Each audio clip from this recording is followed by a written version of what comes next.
Hey everyone, thanks for joining us for a special edition of the Drop the Dis podcast. We are here today to share an incredible experience with you guys that we had that we're calling the Drop the Dis Human Rights Forum. It took place at the River Room in the Clubhouse. This week you're going to hear the podcast version of that forum. There will be a video edition on YouTube that accompanies this. We came together to create a positive and hopefully productive conversation about the civil rights protests happening all around America. But we focused on the impact and the situation here in Augusta. We had 4 panelists. We had Dr. Todd Powell-Williams from Augusta University. We had friend of the show, Deke Copenhaver. We had Captain Charles Mitchell with the Richmond County Sheriff's Office. And we had Mr. Ray Montana, CEO of Street Justice and an activist for the Black Lives Matter movement in Augusta. During this panel, we tried to have important conversations with influential people from different backgrounds and with different perspectives. We hope that you are able to listen to this and not think from a political standpoint, but instead from the human standpoint and try to learn something, as we all did that were in attendance that day. I would like to thank all of the panelists. I would like to give a shout out to Danielle Richoux, who is one of the original people that helped us come up with this idea. This is going to be a little different than the average podcast. We're going to have 4 topics that we're going to cover. Each topic is led off by one panelist, and then we tried to facilitate a little bit of conversation with all of them. The first topic you'll hear is called Explaining the Movement. This topic will start with Mr. Ray Montana. Topic number 2 is Augusta and criminal justice. This will be led off by Captain Mitchell. Topic number 3 is called Improving Our World. It's going to be led off by Dr. Todd Powell-Williams. And topic number 4 is called Speaking to the People. And that will be led off by Deke Copenhaver. Of course, this podcast, like all of our podcasts, is presented by our presenting sponsor, Powell & Associates, Nancy Powell. We're super excited for Nancy. She has just rebranded her family's Powell & Associates brokerage company. She has just become a full real estate broker in 2020, and she's up for Augusta's Best in the real estate category. If you're a friend of the show, of course, we would love for you to support Nancy for the Cyber City's Best competition. Nancy was in attendance at the panel, and we do thank her for her attendance. We would also love to thank our community partner, the Clubhouse. The Clubhouse was one of the presenting sponsors of the panel, as well as being a community partner of our show. They were great to work with. They made everything possible. We love the Clubhouse at the Cyber Center on the 3rd floor. As everybody might know, networking space for small business, space for growing business. There's a lot of innovation going on right there. And there's going to be a lot of networking going on there before we know it. Thank you to our partners at The Little Guide. The Little Guide to Augusta is an incredible partner for us. We love what they're doing in the community. And not only what they're doing in the community, but what they're trying to do in the future. And they're already doing some videos to highlight their clients, which is really cool. And it's always great to see local companies holding each other up.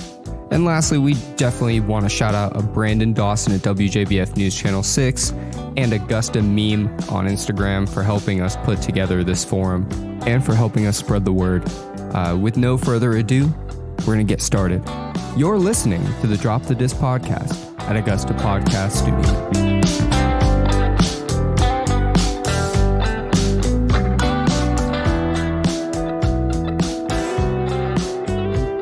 All right, so thank you everybody. Welcome. This is the Drop the Dis. We're calling it our Human Rights Panel Forum. We are here today to have a great conversation and hopefully leave our city in a better place than it was before we started. Before we thank our panelists, which obviously we couldn't be doing this without you, thank you guys so much. I do want to thank our partners. First of all, we're in the Clubhouse right now. We're in the River Room. I'd like to thank the Clubhouse. We do not have a weekend membership. They made this happen for us. They're a great organization, and Joy is here on her day off, making sure that this goes off with the least amount of hitches as possible. So thank you to the Clubhouse. Thank you to Fat Mans. Thank you to the Usry family for feeding everybody. Obviously a panel is always better with food beforehand. And so thank you to Fat Mans. Thank you to Augusta Meme. Thank you to Marcus. He's helping us promote this whole thing. Marcus and the Augusta Meme Instagram account have been super active in the civil rights movements going on right now. We would like to support you, Marcus, any way we can. Thank you to Brandon Dawson, WJBF News Channel 6, for covering this story and for helping us to spread this message of this panel, as big as we possibly can.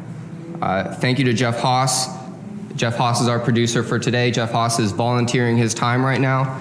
He did not have a great morning, but he made it here anyways. We really appreciate Jeff. And of course, thank you to our panelists. Without you guys, there's no way we could have this great conversation. We're going to introduce the panelists one by one really quickly, and then we're going to go into our first topic. So first, I want to introduce Mr. Ray Montana. Mr. Ray Montana, you're the CEO of the Street Justice Council. You've been a forward marcher and mover in the local Black Lives Matter movement, as well as regionally, I understand as well. Absolutely. It's a pleasure to have you and your perspective here today. Absolutely, and I thank you, and I thank you kindly for being here at this time. Dr. Todd Powell-Williams, thank you for being here. Dr. Todd Powell-Williams is a professor of criminology at Augusta University. He studies police interactions with civilians and especially protests, and has been working with the Richmond County Sheriff's Office to do his research. We're really excited to hear what you have to say. Dr. Williams, thank you so much for being here. I'm very grateful for the opportunity to be a part of this discussion. I think it's probably the most important thing we have going on right now. And I will give a shout out to Eli Francis, who connected me to Dr. Williams. Next, Captain Charles Mitchell with the Richmond County Sheriff's Office. Thank you so much for being here, Mr. Mitchell. I understand you have been in law enforcement for over 20 years now, and I understand you also teach seminars. You've been doing panels like this before. It's great to see somebody like you so interactive in this community, and it's really great with everything going on to see the Sheriff's Office represented in such a great way. Well, thank you, and I'd like to thank you for the opportunity too. And finally, of course, former Mayor Deke Copenhaver, principal of Copenhaver Consulting, author of The Changemaker. That's a Forbes best-selling book, or an Amazon #1 bestseller, is that right? Deke Copenhaver, friend of DropTheDis. He is one of the reasons we're able to be here today doing this panel. His support is extremely appreciated. Thank you, Deke, for being here. Well, thank you guys for doing this. Really, racial reconciliation was a priority of mine for 9 years in office, and in the private sector, it's the same thing. So thank you for giving me this opportunity. And with no further ado, we're going to start at Mr. Ray Montana. Mr. Montana, I've got a question for you, and then panelists, if you would like to add in after his 2 minutes, please raise your hand, and I will notate the order that we'll have you guys speaking in, and of course, Jeff will keep your mics hot. So the first question we have for you, Mr. Ray Montana, we're all here today talking about this Black Lives Matter movement. You have been a foremost mover in that, like we said earlier, regionally even.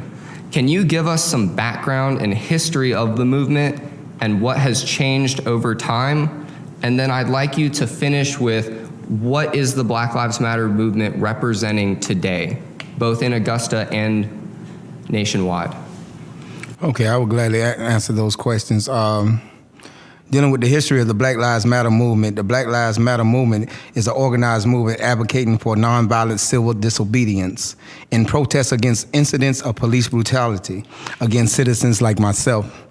The key people that started that organization was Sean King, DeRay Mickelson, Jonetta Elzer, Tef Poe, and Erica Gardner.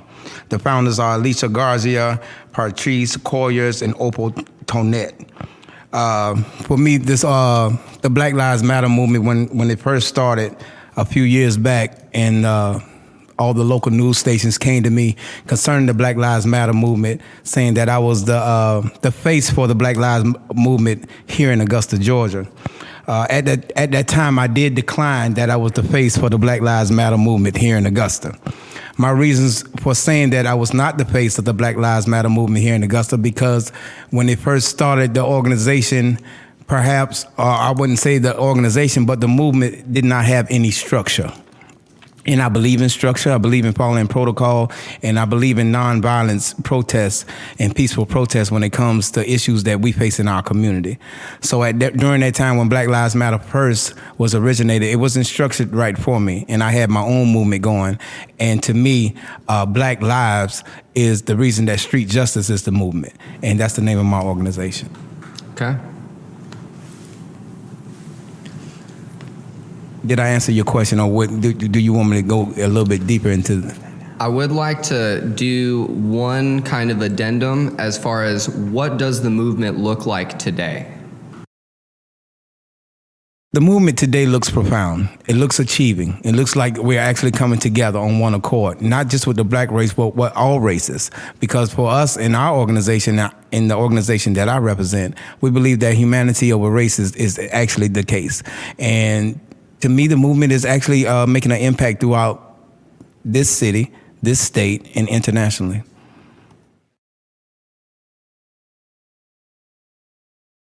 I'd like to direct a follow-up question about what you just said to Captain Mitchell.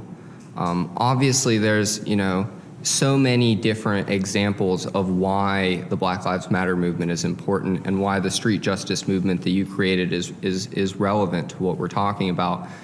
Now, I'd like to talk from the sheriff's office perspective. What changes have you seen since you've been in the Augusta, Richmond County Sheriff's Office that you think the Black Lives Matter movement, one, would appreciate, but also two, what do you think we still need to do as far as what you have seen personally? Well, changes, I think we're handling it pretty well, especially during, the demonstrations. Our major concern when it comes to these protests is it doesn't get violent or we get outside agitators. That becomes our problem. And it's really hard to separate when they're mixed in with the group, to separate them out. If you want to have a peaceful protest in Augusta, our sheriff backs it 100%. If you're going to turn into breaking windows and all the violence, then that becomes our problem. That becomes a law enforcement problem. And I think the problem that we have is it's hard for our younger deputies to go in there and separate the two. So innocence can sometimes get hurt in the middle of it. But I don't think in the protests that we had, especially with the Black Lives Matter, we haven't had any incidents so far.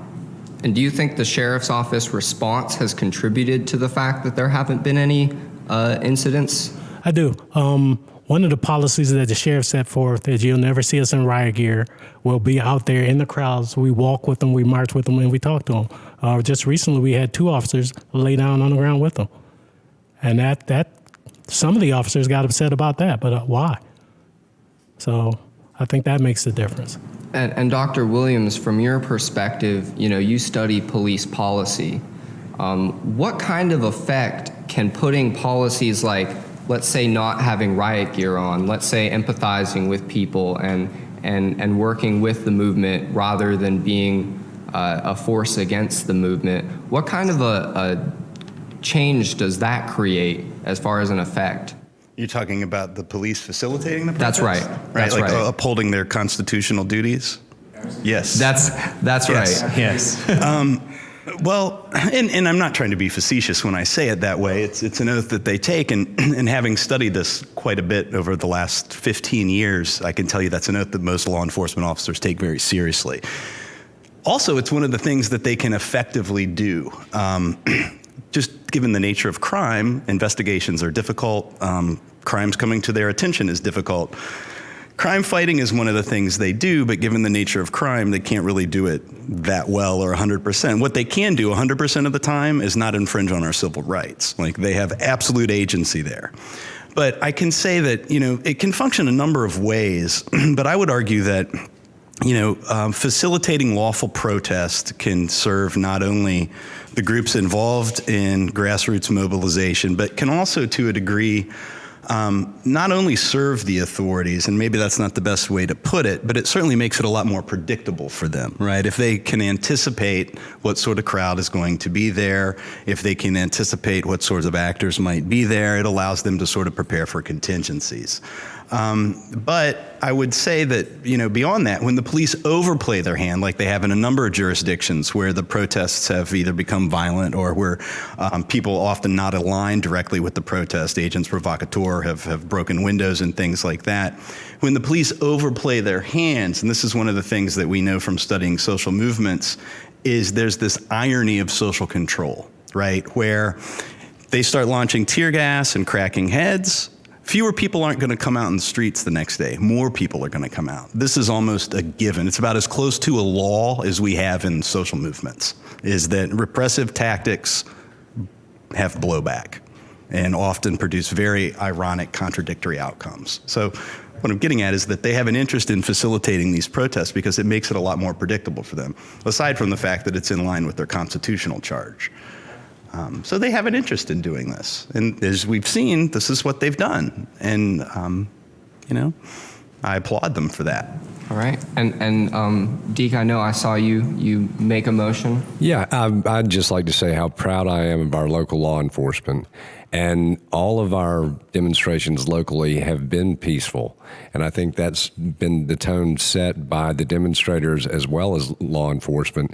So I'm just extremely proud of the way things have been handled here. I want that message to get out because I think that most of the protests nationally have been peaceful. And sometimes if you just watch the news, it looks like America's burning. But it's important to recognize that most of these demonstrations have been peaceful. And so, Deke, I actually did have a question for you as well. You took office, I believe, in 2004. Is that 2005. right? 2005. Elected in 2004, took office in 2005. Now, when you ran for office, to be frank, race was a big part of your campaign. How has the racial element in Augusta changed since then, or is it the same issues that you saw back when you were mayor? It's interesting that you should ask that question, and I was having a conversation about that earlier, that at the grassroots level, I believe that we've made great progress on race relations. And sometimes the politics can look more racially tinged, but I was not concerned at all about our local demonstrations not being peaceful. I think about, Arts in the Heart of Augusta is one of my favorite festivals. 90,000+ people coming to downtown Augusta every year to celebrate arts, culture, and diversity. And to the best of my knowledge, we've never had an incident there. That's the Augusta that I see, which I was proud to serve for 9 years. Thank you. Mr. Ray Montana, I've got a question. We see the Black Lives Matter movement on the news. We see it on all the mainstream channels. So my question is this movement specifically political? And also, why or why not? Yeah, why or not, yeah. To me, it's not specifically political. Why I would say that, it has a lot of political standards because we deal with a lot of racism in our politics. But I believe that the stand, I wouldn't say that it's political, it's more personal. It's more personal. For myself and for our community, we barely even see the political side, and that's something that we have lack of, and we need to bring that to fruition in our communities. But when it comes to the Black Lives Matter movement, it's not political for us, it's a personal issue. And it has been embedded from generation to generation to generation, and we're sick and tired of it. And enough is enough, and the time is now. Okay. I want to open the floor up if anybody has any more comments on this topic of explaining and giving background on the movement. Otherwise, we will take a pause and begin our next topic. Okay. Dr. Williams? Let me get my thoughts together here. I've seen you writing. I've been hoping you would say something. So, when Mr. Montana says that the Black Lives Matter movement for him is personal, it's not yet political. I'm assuming that at some point it may become political, and that's really the goal. This is a relatively nascent, sort of new movement. It was founded in 2015, as Ray said. And so, movements like this, especially movements that are pushing against the sort of dominant hegemonic aspects and white supremacist aspects of American culture, if they're going to facilitate any change, they have to transcend the personal into the political realm, right? So we're going to have to move from the grassroots realm into the organizational and institutional and political realm in order to make any changes. You can't change policy without access to those levers. Absolutely. It won't happen. or at least it wouldn't happen in any meaningful, accountable way. Well, I totally agree with you. If I can, I totally agree with you. When I state that it's on a personal level, when it comes to our community and to myself, it truly is. But it becomes a political issue when we got to change the policies and the procedures and create the sanctions and the criminal sanctions against police creating brutality against the citizens. So it does turn political. So we got to take the personal and turn it into political. I totally agree. And so let me just, I'm sorry. You good? Yeah. Okay. I just wanted to highlight something here historically in relation to movements and protests. Okay. And then we've got Deke after that. So one of the things that we sort of know by looking at protest historically is that, change is often difficult and can take a lot of time. Because this is such a new movement, they've had to really push back. Not only are they trying to sort of change the framings and understandings of blackness in American society, but they're trying to humanize black people. And certainly when you're pushing back against the history of this country of 500 years of oppression of black people, that becomes something, this is a tall order, not something that can't happen. As a matter of fact, I have tremendous faith in the young people that are spearheading this. But it's going to be a long road. This is a long game. And let's get our follow-up with Deke. Thank you. I would say that really, to me, all politics are local. And I think if we're going to see real change, it's got to start at the local level. Ray was asking me before about me consider another run for office. And I said that the issue that I have with running for higher office is with the two-party political system, if you start taking the party money on either side, you have to toe a party line. And I'm not comfortable doing that because I'm independent and I like to think for myself.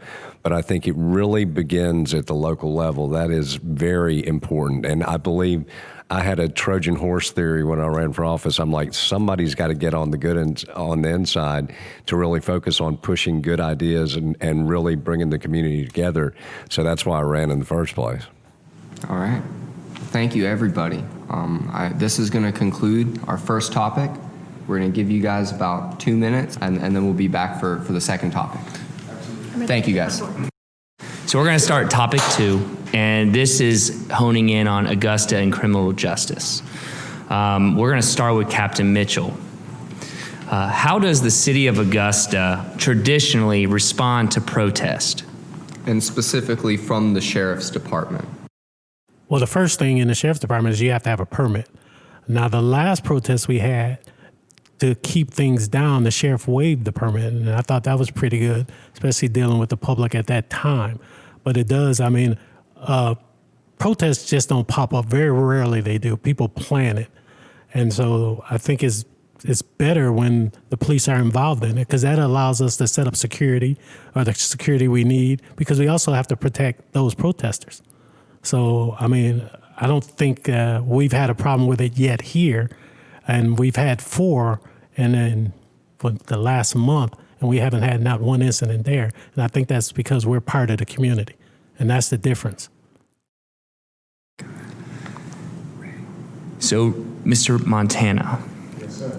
When putting together the Black Lives Matter protests, how was the city of Augusta involved?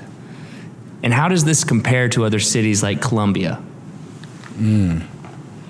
Columbia, South Carolina. Columbia, South Carolina. For example, absolutely. You saying what was their response when we put it together? Essentially, you are a person that is, I remember we spoke on the phone, you told me you're a liaison. You work with the sheriff's office, you work with the mayor's office. Absolutely. So your experience working with the Augusta mayor, sheriff's office, government, how did that experience compare to when you do protests and when you put stuff together in other cities and their local government is who you're working with? Well, for the last 2 decades or so, I have built a relationship with Richmond County Sheriff Department with our officials.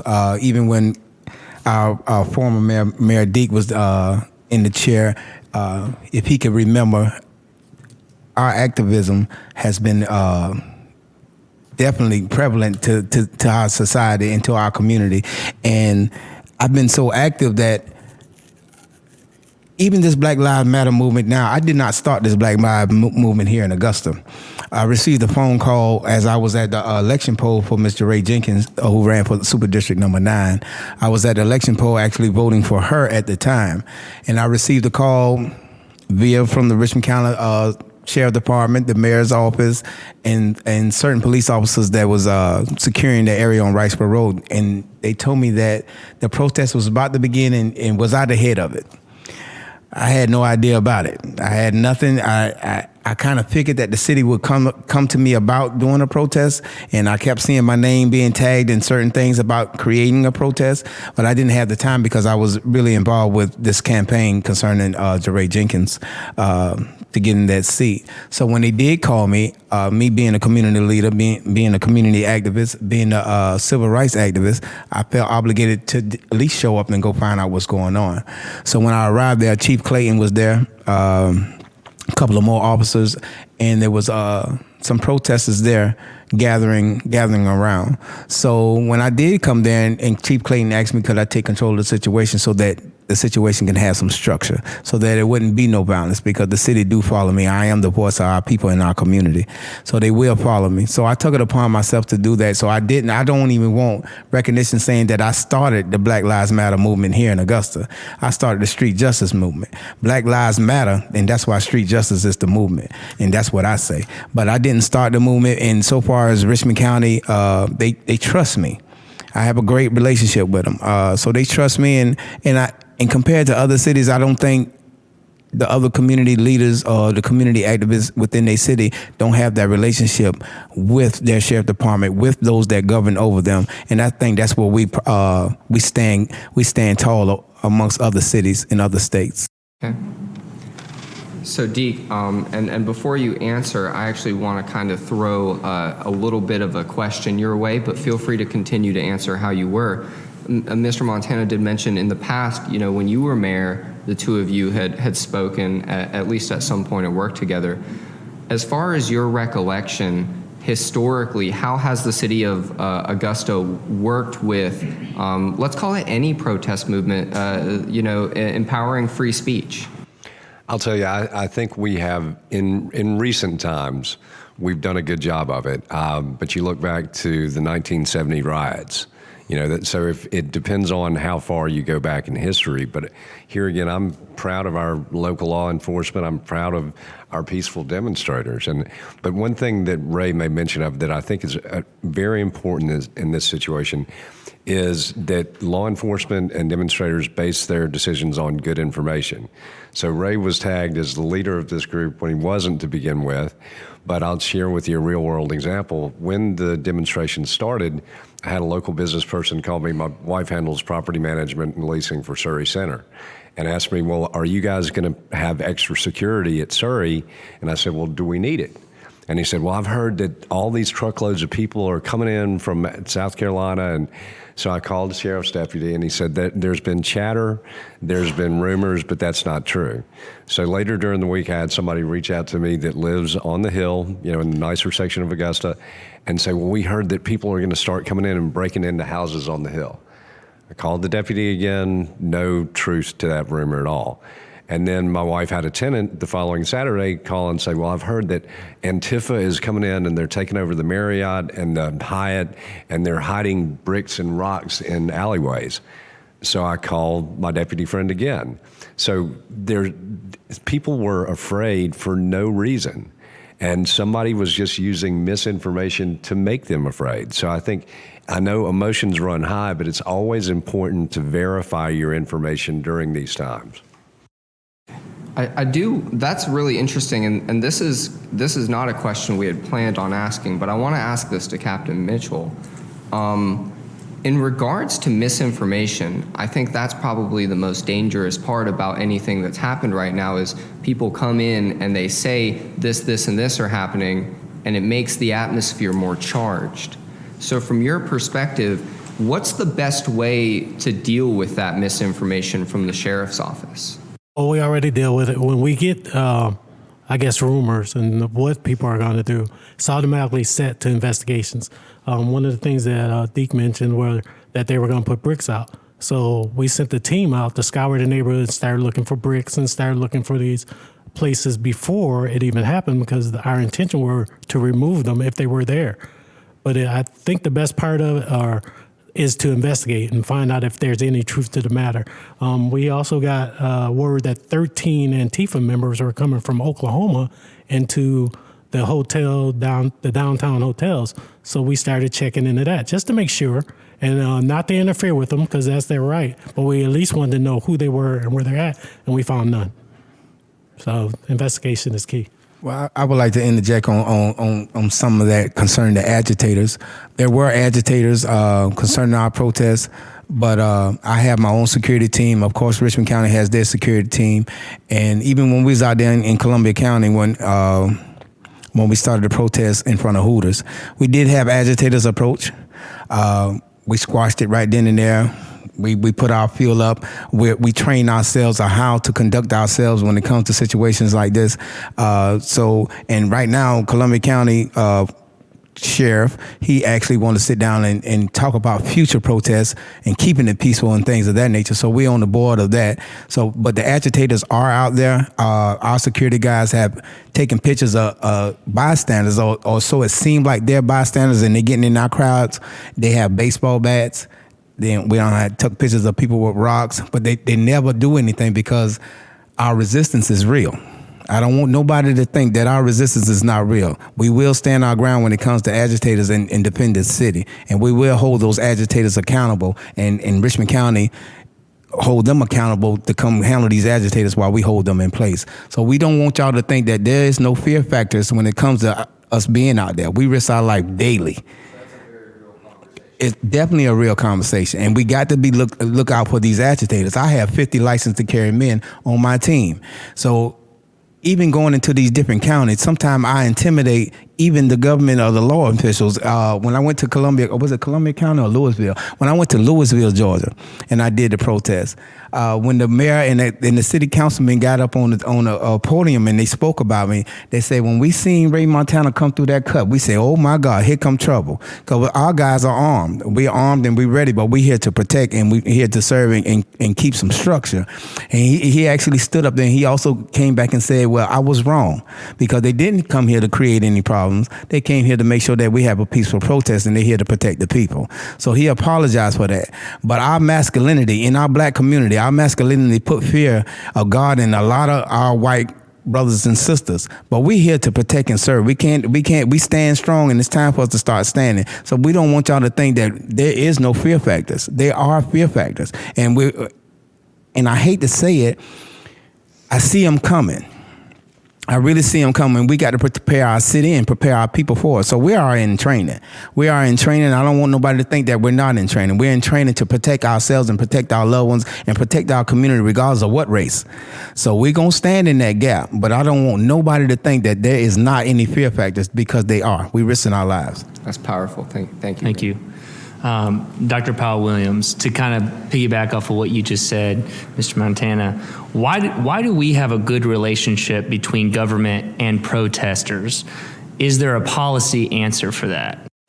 Like, why do we apparently have a good relationship here? Absolutely.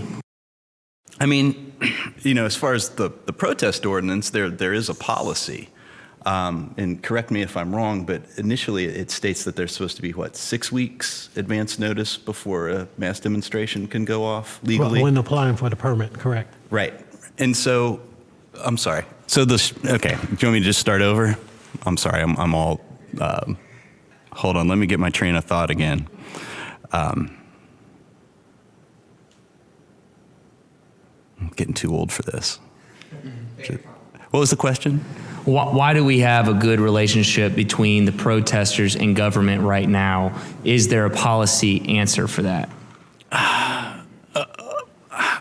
Well, no, I think it's more sort of just a cultural norm that's sort of developed over time, is that we sort of the way that we do things here. At least, I'm relatively new to Augusta. I've only been here since 2008. But what I've witnessed and what I've been hearing in the room is that it's not out of the norm for a man like Mr. Montana to seek out the mayor, to seek out the sheriff, to seek out the chief deputy, and to make these plans where they sort of negotiate what is going to go down. I would argue that if we didn't already have those sort of norms in place in town, that it would be a lot harder for someone like Mr. Montana and Black Lives Matter to conduct protests here that were meaningful, which again is totally in their right, and it would be a lot harder for the sheriff's office to anticipate any potential problems that might come on and make it harder for them to protect the First Amendment rights of these protesters. We haven't always done protests this way in this country, and these are some of the lessons that we learned during the age of protest in the 60s and 70s. The old model was known as escalated force, right? And so with that model, what you do is you just sort of let the people congregate, let happen, whatever happens, and if it means that you have to pull out tear gas and billy clubs later, well, then that's what you do. Well, we learned lessons from that, thankfully, and so now it's switched to what we call a negotiated management protest model, where most protests that you see, especially mass protests that you see in the United States, are the product of that permitting process, right? So by definition, right, if you're doing it and seeking a permit to do it, you're not being civilly disobedient, you're being obedient, right? You're paying attention to laws. And a lot of people like to portray street protest as unlawful, as chaotic.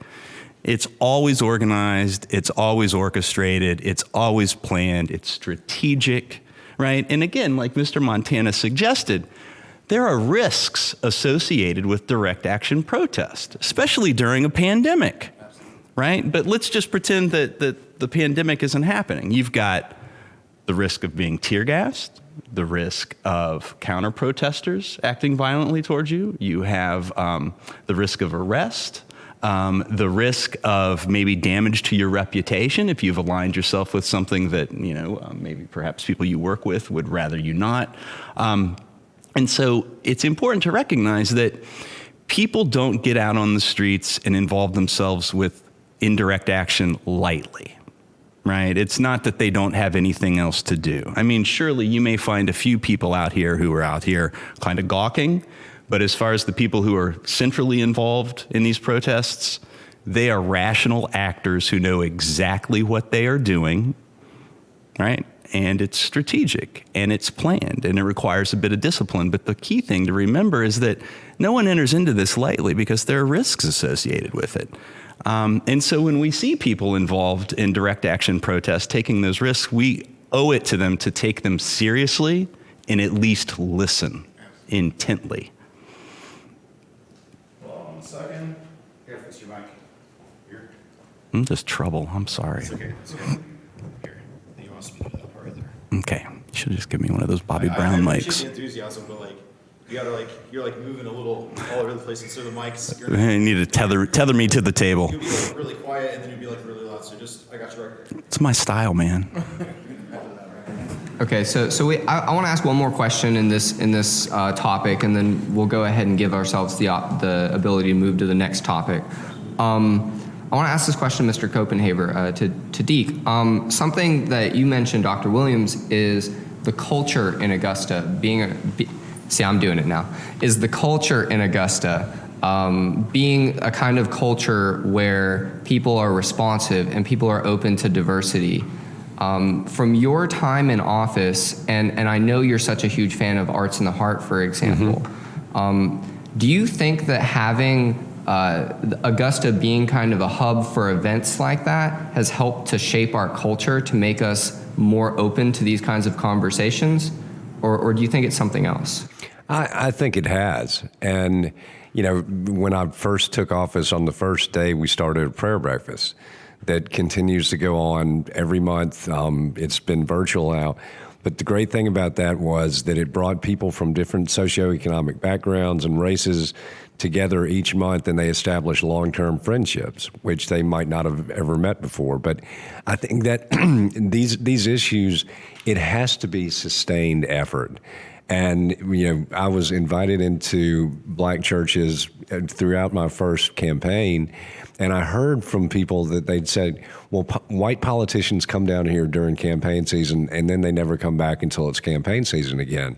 And I thought, well, I wouldn't trust anybody that did that. And so I had a sustained presence. And I was sharing with somebody before we came up here that one of my favorite things to do was to take a couple who were friends of ours and their children to ride with us in the Martin Luther King parade. And to see the redevelopment in the inner city, but so many people I know were socialized that you stay away from those neighborhoods. And actually, to be honest, I was talking to a lady last year that moved here from Savannah that was unaware that we had a Martin Luther King Day parade. And it's way bigger than the Christmas parade. So I think having that presence and interacting together and breaking bread together, and I think we do that pretty well here in Augusta. We can always get better, but that's really what builds those bonds of trust, and trust is a key in any relationship. So I think we do have a trust level between demonstrators and our local law enforcement, but that didn't just happen. That's been a sustained effort. I would like to just add something. Go ahead. When it concerning the sheriff, the permits, the people, and things of that nature, I also wanted to point out that, thank God, a lot of people might not look at it like this, but we thank God that we have a black sheriff in our city. That's a bonus. I don't want nobody to look at it like I'm saying something wrong. I want y'all to know that that's a bonus when it comes to this Black Lives Matter movement. Can you imagine us having a white sheriff in there that does not appreciate or even supports the Black Lives Matter movement? So for our city, that's a plus for me. And then when it comes to these permits, and I'm hearing in other cities that even the people with the permits are being abused. Some are being murdered. And I want y'all to understand that yeah, we got peaceful protesters in our city, but what happens throughout the nation even affects our city. Even though we are a model city, it still affects our city. And I want y'all to know that our lives are being endangered every day. I have had threats from the Confederate families. I've had threats from the NRA Association. I have threats from the Klan. When I do these protests, I want to thank Richmond County again because they make sure I get home. They make sure I get to the protest. They make sure I get home because I risk my life daily doing what I do. And I don't want y'all to think that these protests, like you said, just they're planned, they're strategically planned and everything. But sometimes when we come out there, we be so passionate and everything. I don't want y'all to take our passion as an aggression because we're very passionate people. And I think the protest, and I don't like to use the word protest because to me, protest take me back to the 60s and 70s when they were singing sad church songs in the middle of the street. We are a new generation. We are a stronger generation. And there's no more protesters, so we're giving demonstrations of power. And that's where we got to come together and unite it together. And I just wanted to say that because I just don't want nobody to think that these protesters, because they are peaceful, that we're not in harm's way. Our black brothers and sisters, our white brothers and sisters, everybody that's standing out there on that front line, we're risking our lives. And I just wanted just to say that, and I thank God that the sheriff department that we have and the police that we have, whether they white or black, that they all coming together on one accord to make our city be a model city. And I thank you all. Thank you for saying that. Captain Mitchell, I saw you raised your hand as well. I did. I just wanted to go back to when he was talking about culture. I think one of the biggest assets that we have is not everybody is from here. We have such a large community that comes from different places and seen different things. So if you just had just the people from Augusta, then you have one mindset.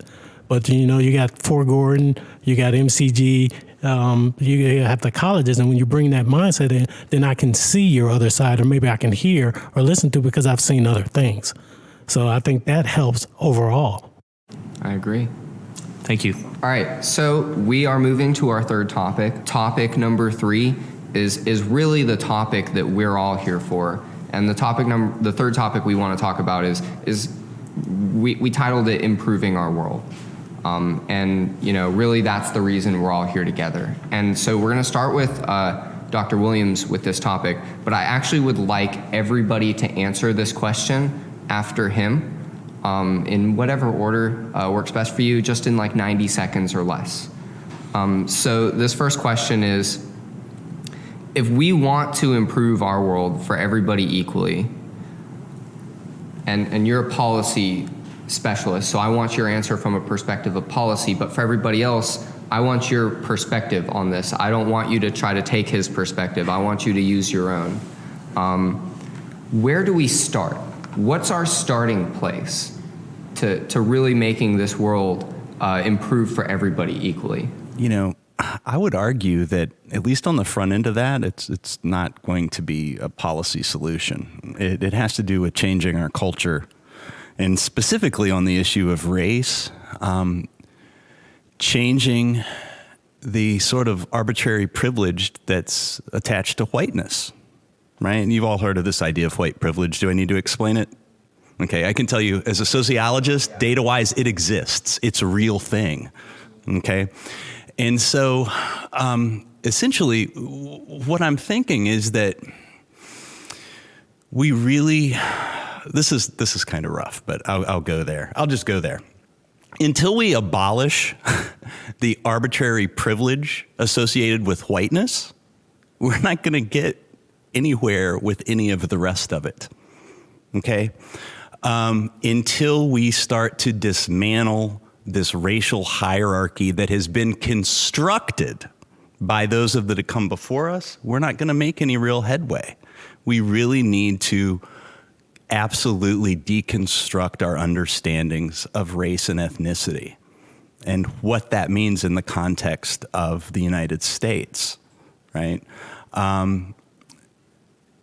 That's basically my point. I mean, this is a cultural thing, and it's going to start with educating our children, what we teach our children about race. I can't begin to tell you, right? So I grew up, you asked me where I grew up. I grew up in a town of 3,000 people in West Virginia. You want to know how many black families we had? Exactly 0. So I experienced no diversity ethnically until I went to college. Do you want me to run through all of the myths that I heard about black people who I had no experiences with? I'm sure you're aware of them, but my point is that I had no exposure to anybody other than white hillbillies, but I thought that I knew about these other groups, and I thought that I knew about myself, and I didn't, right? What I knew was what I had been taught by people in my family, who were, particularly the men, very racist, very prejudiced.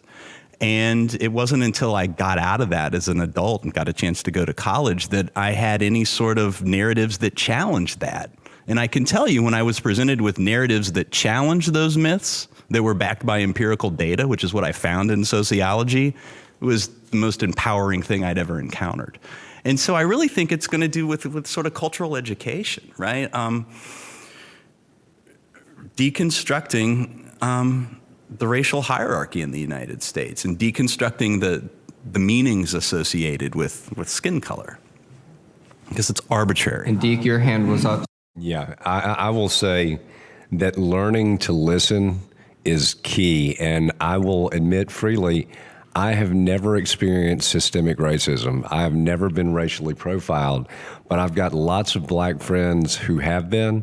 I need to listen to them of what it's like, because I can never experience that.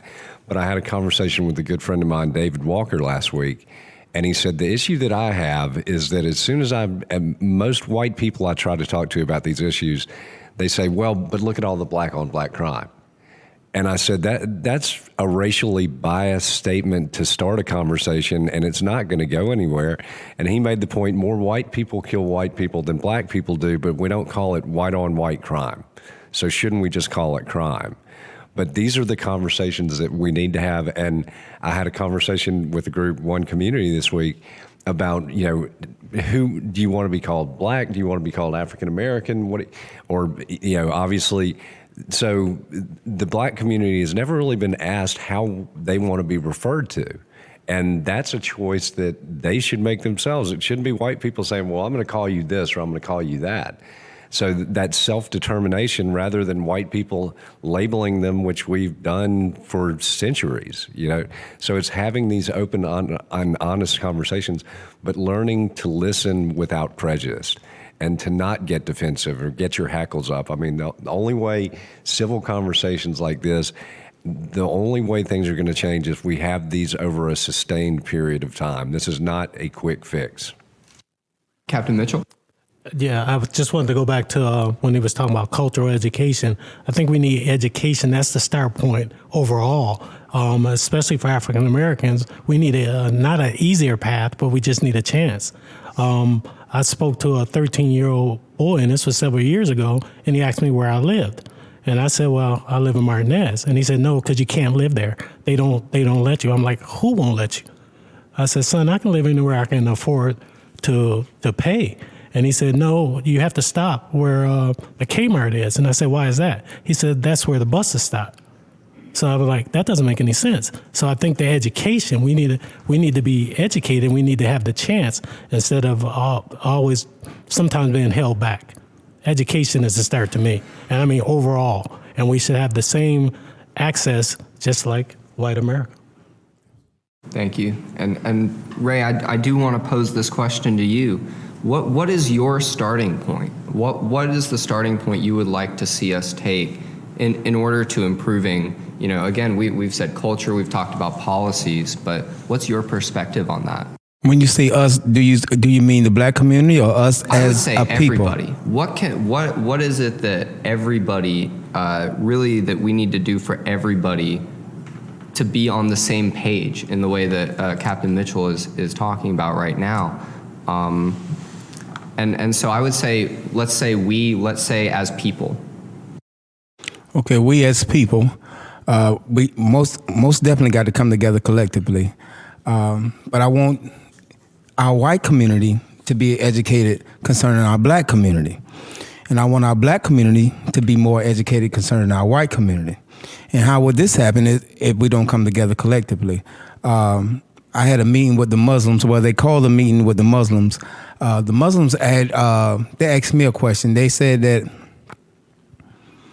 Mr. Montana, what do you feel that we need to get outside help when it comes to our community? My answer to that was yes, which of course they oppose. They feel like as if we can help our black community ourselves. I want y'all to understand one thing. Racism is not our number one issue within our black community. Our number one issue within our black community is ourself. I know it might be hard coming from a black man saying that. A black man that stands against racism, but I'm a black man that stands against black on black crime also, and that's a conversation in our community that we're not having. We're not having that conversation. We're having a conversation about racism, and racism is not our number one issue within our community. Lack of education, lack of economic power, these are the issues that we stand in our community. When it comes to policing in our community, we have to learn to police ourselves in our community. We have lack of policing in our community, you may think. We're overwhelmed with policing in our community. Unnecessarily overwhelmed with policing in our community. But it's still up to our black community to stand up to police ourselves. So when it comes to now they got this thing of defunding the police. If we're going to defend, my father is a police officer. My brother is a police officer. I'm on both sides of the table. I'm an ex-drug dealer. I did my time. I did my crime, and I came back to clean up what brothers like myself messed up. We messed up our community, so it's going to take brothers like myself to come back and clean it up. But when it comes to policing and defunding the police, I believe if they defund the police, and one part of me say yes, they need to defund the police and put their monies and accolade the monies into the right programs and things that we need in our community. So far as banking, so far as economics, so far as political science, any of those things. We need those type things in our community. If they're going to defund the police, I hope they put those money towards those type things. Because if you look at the funding the budget that our city has going to police compared to the budget that's going to the education. Do anybody knows those stats? Anybody in this room know those stats? How much funding going into the police department? Do you know those stats, brother? 60 million. 60 million. Do anybody know the funding that's going into our education here in Richmond County? Anybody knows those stats? I guarantee it's not 60 million. So that's the problem. That's part of our problem. If we can get some of that funding going back into educating our people, then that'll reduce the crime. The crime that we're facing right now is because of poor economics, lack of real leadership within our community. There's a disconnection between our local officials and our citizens in our city. Most of our citizens don't even know who their local county commissioner is. That's a sad thing. I can go out there right now and I can ask the first person walk by, whether they white or black, who's your county commissioner in your district? They have no clue. 24 million. 24 million for education? Yes. And 60 million for policing? That's our problem. That's part of our biggest problem. We're not even educating our people. We're not educating our children. To me, the school system has failed us. Even our governor came down here a couple of years ago and said we had 19 chronically failing schools. Since that governor came down here and spoke about our 19 chronically failing schools, we have not increased the budget, but our police budget has been increased. This is an issue within our community. This is part of the crime source in our community. This is part of the school system taking our kids from schools to the penitentiary. This is part of racism. The budget is racially biased. How can you give more money in policing than you do in education? If we can't educate our people, why? Because it's job security for the police? What all I'm saying is, I really don't know what to say. I'm so confused of what to say because I'm so hurt and I'm so passionate about our people. I'm sick and tired of this. And for me to be the person that I am, and for these officials, these ministers, these professors, the sheriff department, the mayor, and for everybody to come to me as if I may have the answer, that's a lot of pressure on me. I don't have just the answer. We have the answer when we come together collectively. Everybody got to play their part. If I'm the leader and the voice of the people, then I want to lead and lead the people and be the voice of the people, to lead the people to the right people, to help them concerning their issues that they face. We have a problem in Augusta. We can sit here and say we're a model city. We are a model city and we are working. But we have a lot of issues that we need to face. Racism is not number one. Our biggest problem is our black community. They gentrifying our community. They buying up all the properties. They pushing us back further uptown and everybody coming downtown. Seems like the Republicans coming downtown and the Democrats moving uptown. And it's sad because they're taking away our historical black communities. Our first black bank, our first black schools, they're disappearing. So we don't have a black historical district. In the next 20, 30, 40 years, 50 years, our black historical district will be uptown instead of downtown. That's something that we got to do. And there's nothing at this time that we could do about it because we waited too long. So the thing is to create that economic balance, is to create that leadership into those new black communities. And that's the page that I'm on. I want to create the balance. I want to create those laws and those policies and those criminal sanctions that's going to protect us from the police. I want the criminal sanctions to even protect us from each other. So I just don't want to base this on racial issues. And thank you for, I mean, you know, we're all here because we have a perspective, and yours is very important, and we really appreciate you sharing that. That was, I think we can all agree that was very powerful. I think. I do want to give Captain Mitchell the opportunity to respond to the topic of potentially the idea of defunding the police. And obviously this can mean so many different things, from reallocating money to eliminating the departments, which, absolutely, you know, that's all over the place. What are your thoughts when you hear defund the police, Captain Mitchell? I really don't think about it, because I think when you say defund the police, you can throw that out there, but what does that mean? What's the purpose of it? I mean, do you want the police to go away? I can tell you this, that in our African American community, we get more police calls down there than we do in the rest of the neighborhoods. So, I mean, there's a difference. I would think that maybe some extra training is needed, retraining the police, not defunding. I just don't understand what they're talking about. What do you want? Some people want the police force to go away. They really don't need that. Yeah, well, I mean, we saw what happened when they pulled out of the precinct. Absolutely. And I was just baffled. Why would you give up a precinct? Precinct is the people's precinct. They need to remember that. And people go there for help instead of going in there and tearing it up. So what are we defunding? Do we need $60 million? Yes, I think we do. Do we need to increase education? Yes, I think we do. So if I'm understanding correctly, this should be a conversation of reallocation rather than defunding is kind of what Absolutely. It sounds like from both of you gentlemen. Absolutely. Correct. Defunding is a harsh word. To me, it's very harsh. Right. I like I said, my father's a police officer. My brother's a state patrol officer.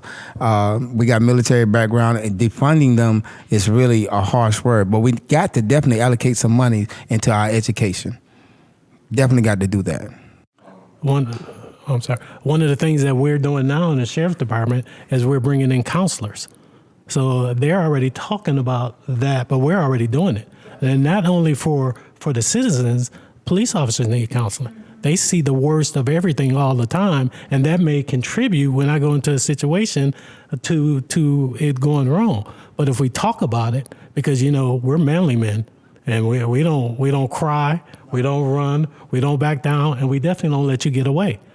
So how do we change that mindset? We go from warrior to guardian, and that's the key.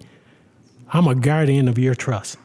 That's what I'm here for. Appreciate you. So, and I would still like to point out something when it comes to the police department. Some of the issues that I have concerning the police department is like it was another meeting that I had with some ministers, and they were saying like on Barton Chapel Road.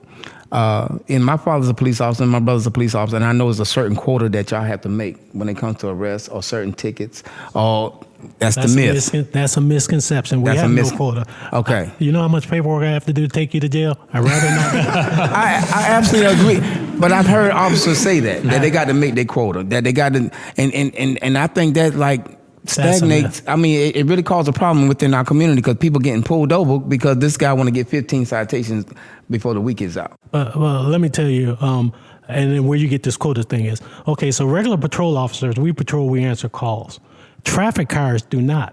So they have to generate their own work. That's what you're talking about. And to show that they're working, they have to, if they made 2 cases in a 12-hour shift, then what are you paying them for? Right. So it's not a quota, but you have to get out there and do something. But in their mind, they trying to make that quota so they can put job security. They have to show that they're working. And that's the problem. I think that's where the quota comes in. There is no quota system. As a matter of fact, I think in the 60s that was deemed illegal. You couldn't write this so many tickets. I know it was in the history, but they stopped that because people were going out there and making bad citations to meet their quota. Absolutely. Do you feel that this is still going on? That's a question I'm going to have for you. I don't, and I came from traffic. As a matter of fact, I love traffic. So I would rather, a contact is what we go by now, and I would rather talk to you, say, hey, you just ran a stop sign. Do I have to write a ticket? Yeah, matter of fact, come in here, I stopped a lady. She ran a stop sign, but she said her car had problems. I said, then why are you driving? No, you got to stop and park that car because I don't want to be on the road with you. Absolutely. And she started crying. She said, but I just bought it. Oh, wow. So then I had to empathize with her. I said, ma'am, all you have to do is park the car. If you need a ride, I'll get a deputy to take you where you need to go, and we get your car to the shop. So, I wish all officers was like you. Well, I'm just saying, but I'm old. I never told you my age, but we don't have quotas. They just have to show work product. I'm glad you clarified that. Okay, and we are going to allow if anybody has any final comments on this topic. Otherwise, we will go into our 4th topic. One final comment, Dr. Williams. Yeah, I would just like to briefly speak to this idea of defunding the police, if I could. And I agree with Mr. Montana. It's sort of, I guess it depends on the perspective, right? If you're adamantly against the police, then defunding it sounds like a fantastic idea. But anything sort of below that, I think and I'm just like sort of getting this from watching some of my family members respond via social media over the last few weeks. And of course, it sounds really scary to people that don't understand what the police actually do, right? So the majority of the calls that y'all respond to don't involve crimes at all, okay? About 70%, just over 70% of all the calls they get don't have anything to do with any criminal activity at all, right? Stuff like traffic, mediating disputes, dealing with nuisances in the neighborhood, dependent persons, people with medical issues, injuries, giving directions. You know how much information y'all are called upon to do? They spend about 10% of their time just giving assistance and information, right? And only about 30% of what the police do, calls that they get, actually involve criminal calls, right? So now, again, the way that defunding the police has been portrayed is if you defunded the police, you're just going to have crime rampant. Well, again, that's assuming that that's all the police do. The fact of the matter is that a lot of what the police do could effectively be done by other entities, other people trained, other specialists, right? And I know that, when I say this too, I don't mean to demean or devalue the service of anybody in law enforcement like Captain Mitchell here. But the fact of the matter is that, all right, these deadly force incidents are very, very problematic, and black men are being killed disproportionate to their numbers in the population, right? And that's the issue, and that's the core issue here, is that there is structural inequity that is either leading more black men to have interactions with the police, which again, why is that? Right? As a criminologist, I know that people are involved in crime not because they are bad people. People are involved in crime, and of course there may be some people that are just dyed-in-the-wool bad, but most people who are involved in crime become involved in crime because they lack legitimate structural opportunities. Okay? They lack legitimate means to achieve the American dream, to achieve these desired goals or ends, right? And so again, when we see members of the black community disproportionately engaged with cops, disproportionately arrested, disproportionately, we need to ask sociologically, what is going on structurally that is making that occur, right? Because again, I'm not a psychologist, so I look outside of individuals for answers to behavior of individuals, right? And again, and just as an example here, Captain Mitchell's been working, he sort of spearheaded the development, at least partially, of what's known as the Giving Back program.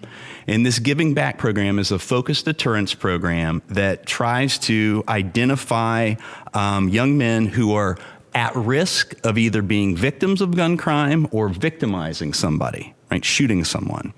And what the sheriff's office has done, and essentially when I was asked to be involved with this program, they said, hey, we understand that we're not going to be able to arrest ourselves out of this problem. And I was like, okay, that's exactly what I want to hear, right?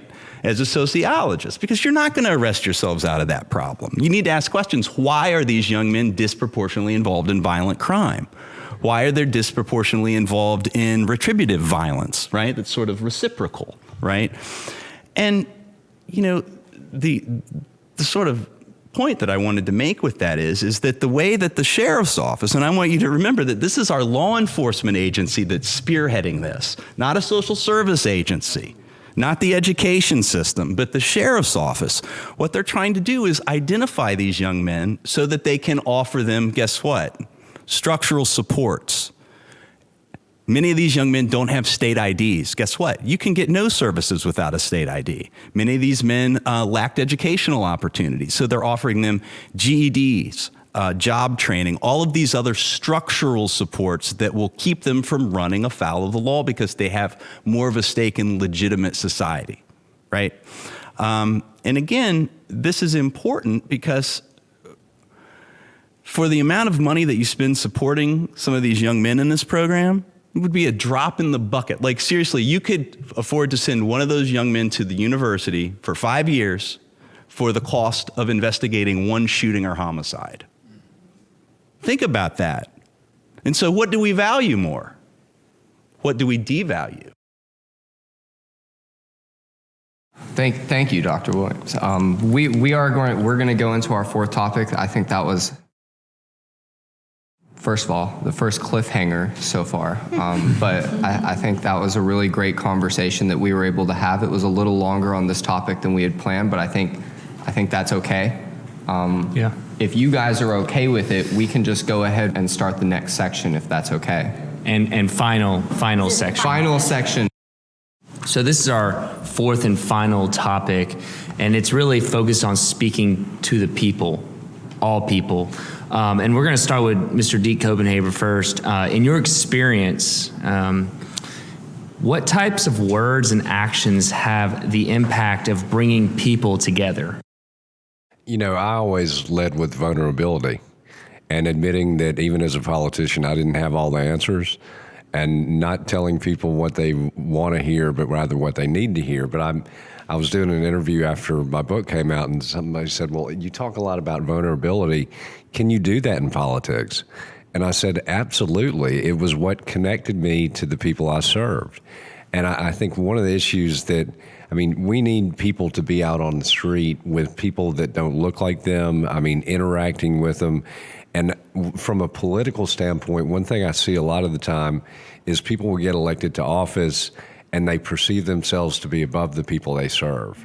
You know, I spent time in these neighborhoods, and I didn't do it when the cameras were around, because I think if people can perceive something that's being done, you know, that's self-serving and not that's public service, and really, you know, people, you can't fake sincerity. And with all these issues, with racial issues, if you don't have it in your heart to change these things, if you're just paying it lip service or just due to the fact that it's politically correct right now, that's not going to change things. I mean, you have to be sincere in your want to change.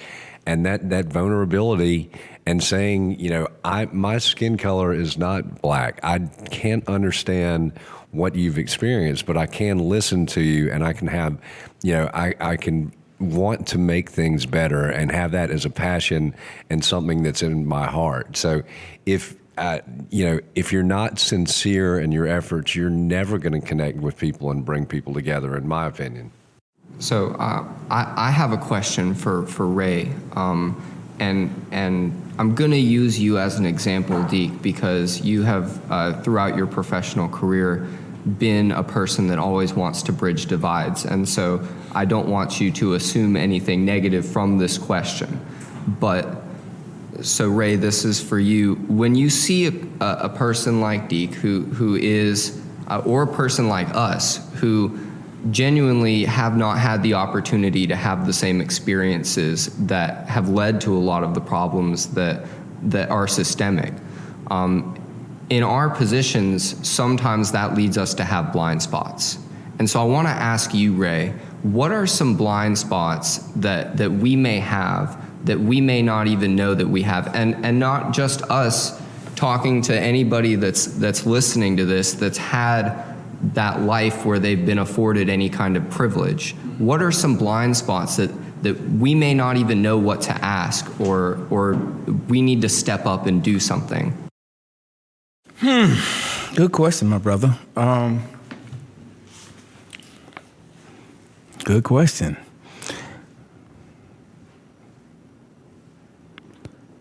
I would say that y'all definitely have some blind spots, because, like you say, you never endured what we have endured. When I was 10 years old, I'm from Savannah. I'm from a slave city.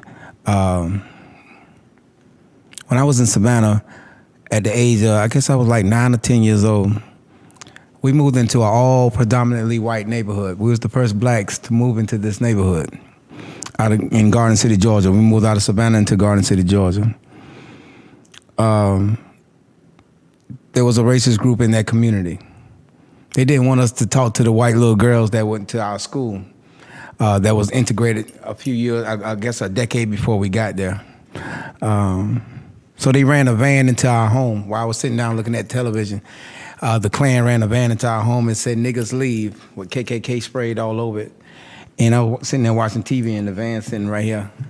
A week before that, me and my brother got jumped by the Klan sons. I got knocked out with a 3-inch lead pipe. When I woke up, they were beating my brother with nunchucks and sticks and bricks.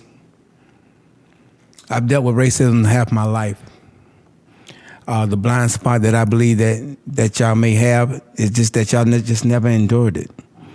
And if you never seen it, or you never been taught it, you'll never recognize when you see it. You won't recognize it. You won't recognize it. Like I said, we deal with racism in our school system, our police system.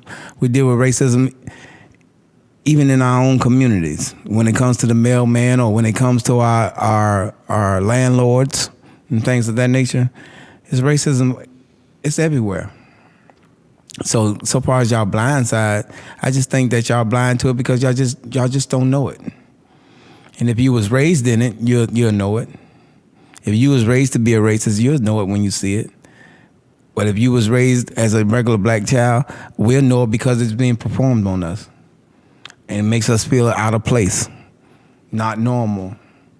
I have a daughter, she's about as dark as this microphone.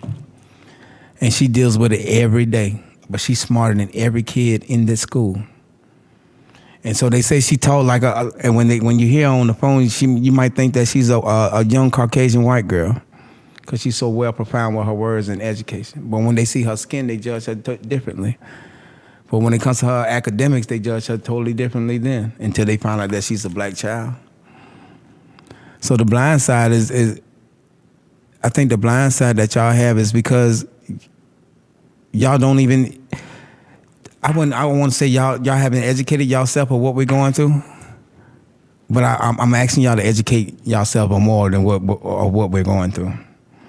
Because we're going through a lot, even right now, even in this room. You can imagine, even in this room, it's going on right now. What they sympathize, and I appreciate y'all sympathizing and humanizing us, and I even appreciate the white brothers and sisters that's coming to march with us. But we need y'all white privilege. We need y'all white privilege to get the things that we need in our community. I want y'all to understand that, and I want to look at y'all in your eyes totally. We need y'all white privilege to help our black community to grow, to enhance the quality of living for others within our community. Without y'all white privilege, we can't get the things that we need. I don't think the Muslims and the Nation of Islam are going to actually come down here and help make sure we get our produce and our food, our hair products and things of that nature. We still got to deal with each other as people. So the blind side that y'all have, just educate yourself and talk to brothers like myself and sisters like these brothers and sisters that's standing in here now. And that's all I have to say.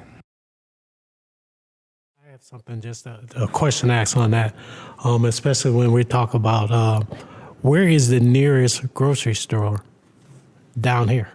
It's a great question. I mean, I have to guess like it's a real question. Was it Kroger on Washington Road? Like it's probably 10 minutes, like 10, 20 minutes to the closest one. In North Augusta, yeah, on Washington Road, and then the Bilo and Wrightsboro are all kind of a triangle of equal distance from downtown. But not convenient. It goes back to white privilege because they're not put in this area. We need some investors. They closed that one. That was the nearest one. So where's that? I mean, just something as small as that. Most people don't have decent cars, and it's hard to get groceries on the bus. So, but where's the nearest one? I think that's a racial attempt to push us out of that area anyway. Wherever there's no food at, no one's going to stay anyway. So that's part of the Gentrification Act, I believe. I believe that the powers that be, those that's invested into the gentrification of our city, moving the blacks further uptown, it's all tied into racism. It is. The political effect of it, the personal effect of it, the investors' effect of it, even the investors that's coming. We need more investors to come into our community. I'm starting a franchise. Not one person has came to me to even invest into my franchise. I'm working on my third store now. Not one investor, whether it was white or black. I'm doing this out of my money. I'm trying to show our people that we can do this, but we need y'all white privileges to come in and invest into us. And if we can get that, I think that'll start something, that'll be another model part of our city, that we can get the white investors, the people with the money, to come invest into our small moms and pop convenience stores or liquor stores or whatever's in our community to uphold our community. Because if we don't have these convenience stores or these barber shops or these beauty salons or these hair stores, can you imagine the crime rate that's going to go up? We don't have no grocery stores. Can you imagine the crime rate? People going to be robbing for hamburgers. They taking the dollar bill away in a minute. So they're gonna be robbing for food, just to eat. And that's what we face with right now in our community. And things got to change. So we need y'all white privilege. And I want y'all to know we need y'all. I need an investor to help this franchise grow. That's all I got to say. And this conversation is kind of indicative of what we would like people to be having, all over the country, all over the world, as far as like, what's your perspective? Like, how can we, without knowing what to do, learn what we need to do?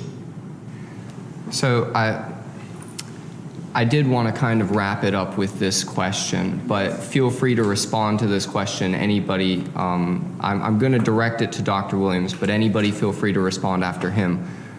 Something that we've been trying to do with this forum, and I think you guys have done, I'd like to applaud the job you guys have done, being vulnerable and being open to each other. This is the kind of conversation that we need to be having in our classrooms, and young people need to be having all the time.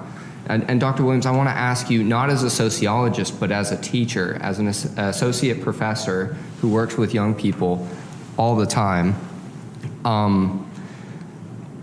what is a way that we can start these conversations when people are younger, when they really need to hear this? And in your experience interacting with students, like, how should we have these conversations in universities and before university? That's a good question, and it's something that I have two children at home. One's 2 and one's 12, so she obviously did not have the talk, right? But in light of what's been going on, we thought it was really important that we talk to our son about racism and discrimination and inequality and sort of what those things look like. And maybe it's because I'm a sociologist, I'm not sure, but what we did is we decided to present our son Miles just with data to show him evidence that racism exists, that structural inequality is real. And I think that that's really one of the best ways to combat this sort of racist ignorance is just teaching people the truth. Not candy coating our racial history in the United States would be the first part of that. Certainly not deifying or idolizing people who have been adamantly against social justice or who've supported racism, slavery, the things of the like. But I would tend to think that, the best way to do it is just, and then also, and I know this from having taught young people, do an exercise where I have them free associate with words, right? And it'll be like left and right. And finally they'll be like, oh, left is sinister and right is good, left is the devil and the right is God. And then I'll put black and white up there. Nobody says a word because they assume that I'm going to talk about race and ethnicity. We are, as a culture, really, really poorly equipped to talk about race. Very poorly equipped to talk about class. Right? And these are things that we're going to need to deal with, right? We have to acknowledge and teach people about class differential. We have to teach them that although we are created equal, we do not all have equal opportunities based upon where we're situated relative to the structure, And so I'm all about just teaching kids reality, empirical reality.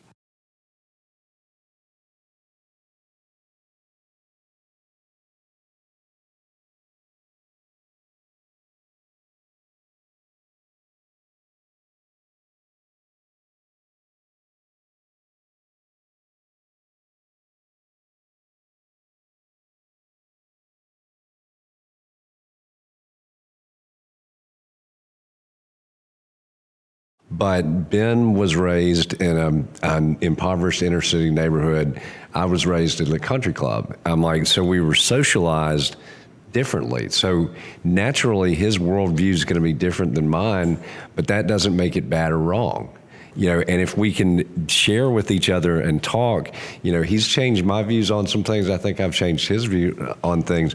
But just realizing, as we go into these conversations, just because you were socialized differently than me does not make your views bad or wrong. And I think politically, that's what we see. It's, okay, well, if it's coming from this side, it's wrong and it's demonized. Or if it's coming from this side, we need to get beyond that. And I think the polarization of our politics really has not contributed to this conversation. My father taught me to treat everybody with dignity and respect, and I've always tried to proceed in that way.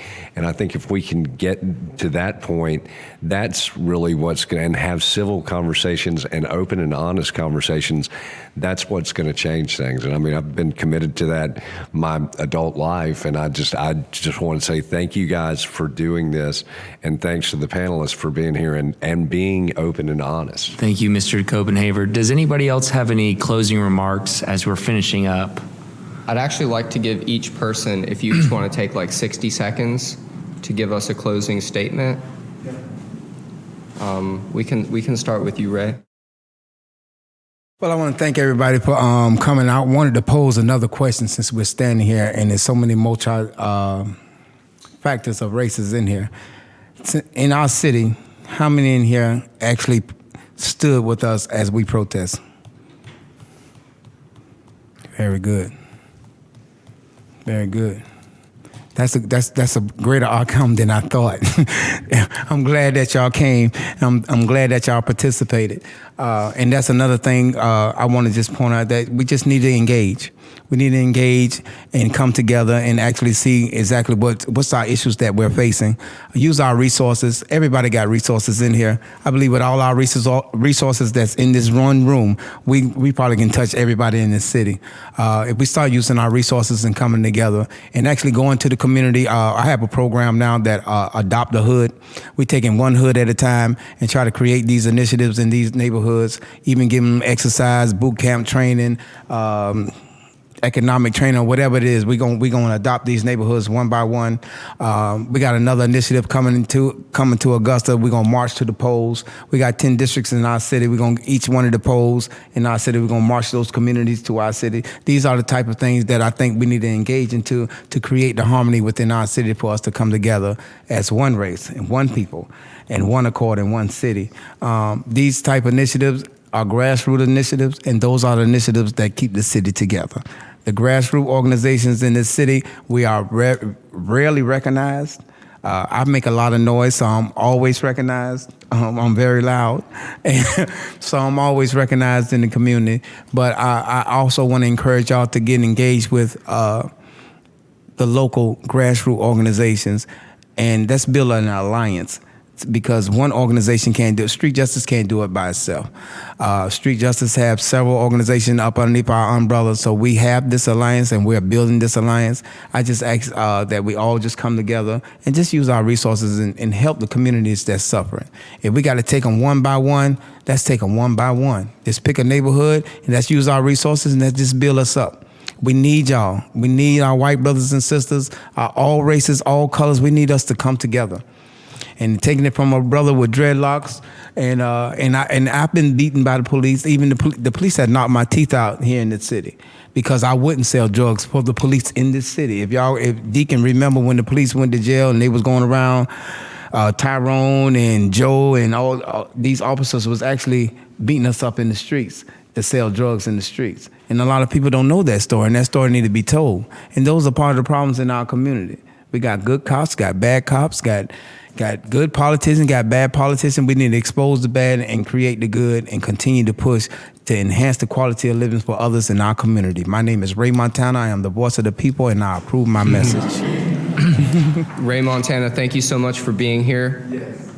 CEO of Street Justice, visible leader of the movement. Thank you so much. Absolutely. Dr. Williams. Do we want to? I want to say Dr. Williams. Yes. What? We're just going to use that. We're gonna pull through. Okay. Dr. Williams, closing remarks. Yeah, sort of following what Mr. Montana said, and I think it's been pretty clearly evidenced by this conversation. I don't want to say that we're halfway there, but we are certainly,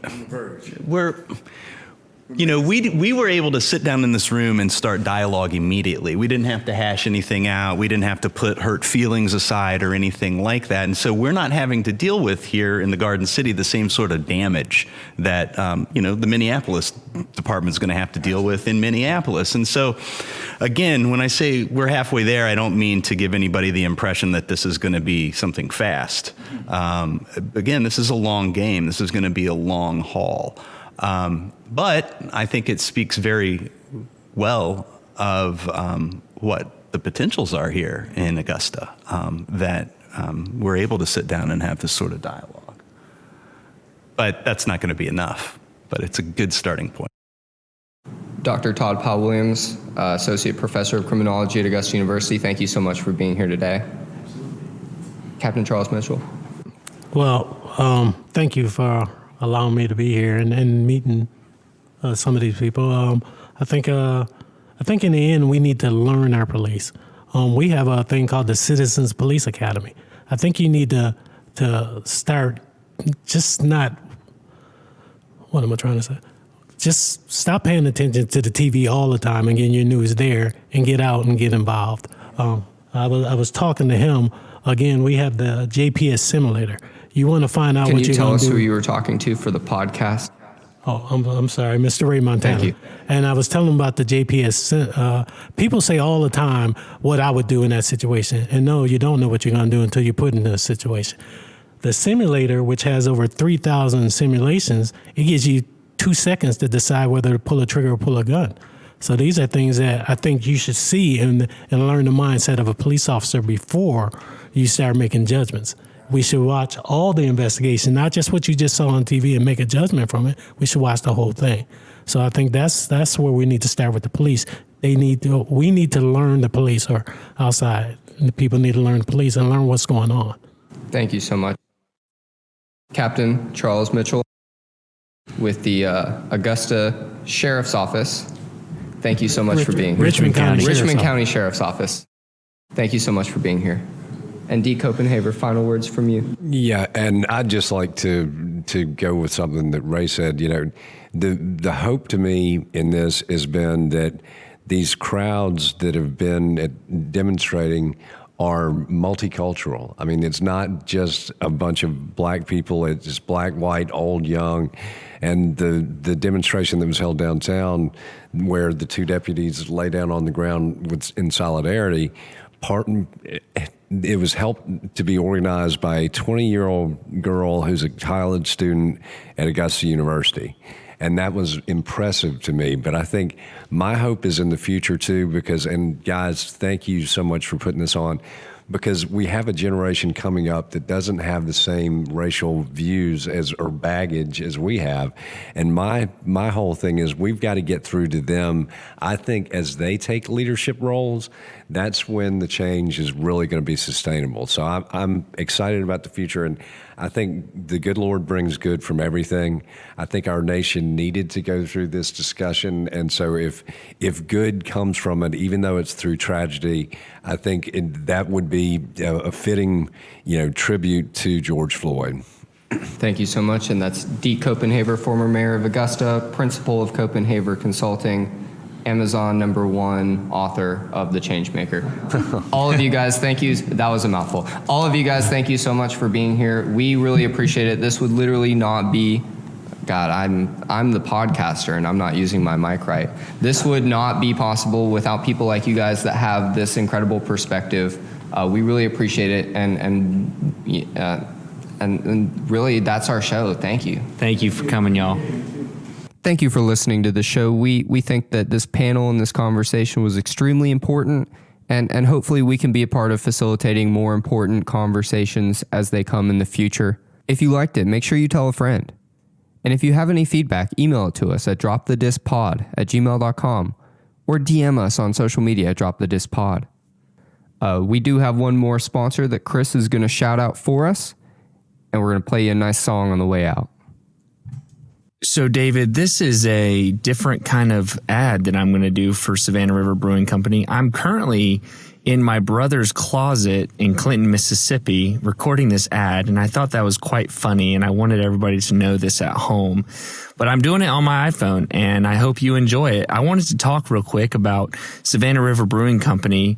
Actually, we went to the brewery right before we traveled to Clinton, Mississippi. My brothers really wanted me to get some good beer that they've had at the brewery before. And so I picked up a couple 6-packs and I hit the road, and I was scrolling on my Facebook and I noticed that they're starting to serve some Hive food on Fridays. And so I just wanted everybody to know about that going on, and hope y'all have a good weekend, a good week. And I can't wait to be back in Augusta. And now, from our last Augusta Rocks episode, Village Sticks with Watching Cars. Maybe today I'll sit right here, waste the day away, staring out this window, babe, dreaming of your face. So much on my mind, hey baby, take me away. We're laying fields, laughing at the clouds and the funny shapes they make.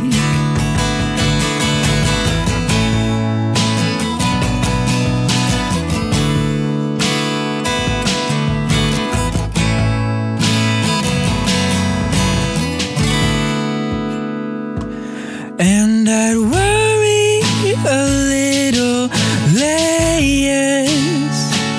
when it's your head on my chest, and as we both fall away, forever dream of you both night and day.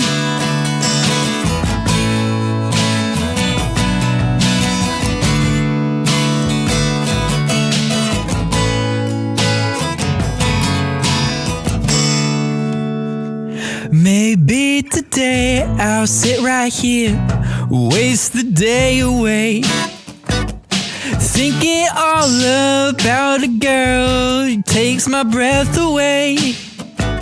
And though I'm suffocating, I still stare at her anyway, as if to be drowned in her electricity. Yeah.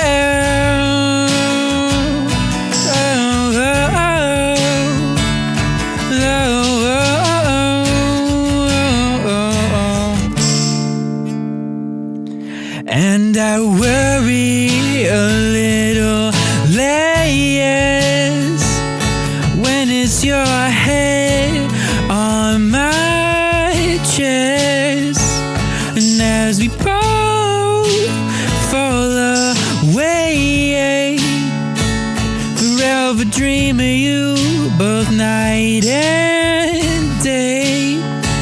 'Cause what you done to me can't be erased. You are a part of me, the very heart of me, my favorite memory.